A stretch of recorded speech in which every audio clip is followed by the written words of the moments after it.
एकदा जोरदार टाळ्या झाल्या पाहिजे, जोरदार टाळ्या. कारण ETV गौरव महाराष्ट्राचा याच्या त्या विनर आहेत. पुन्हा एकदा जरा जोरदार टाळ्या. थँक्यू. माझे मित्र दिनेश मासोदकर यांनी आपल्याला सांगितलं की माता रमाई कशा होत्या त्या. खरंच माता रमाईविषयी बोलायचं म्हणजे आपल्याला शब्दच कमी पडतील. कारण का आपलं जितकं प्रेम बाबासाहेबांवर आहे तितकंच आपलं प्रेम माता रमाईवर देखील असणं फार गरजेचं आहे. इथे बसलेल्या महिलांना मी आवर्जून सांगेन की जर का माता रमाई बाबासाहेबांच्या पाठीशी खंबीरपणे उभ्या राहिल्या नसत्या तर बाबासाहेब एवढी मोठी क्रांती कधीच करू शकले नसते. आणि म्हणूनच माता रमाईविषयी मी म्हणेन की धनसंपत्तीला किती महत्त्व द्यायचं, धनसंपत्तीला किती महत्त्व द्यायचं हे ज्यानं त्यानं ठरवायचं असतं.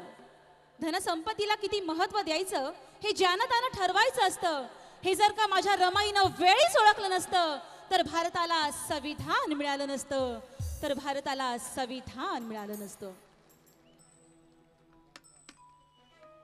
नाम जय भी मुंह से निकल जाता है, अरे नाम जय भी मुंह से निकल जाता है तो अच्छे अच्छों का कलेजा हिल जाता है. नाम जय भी मुंह से निकल जाता है तो अच्छे अच्छों का कलेजा हिल जाता है.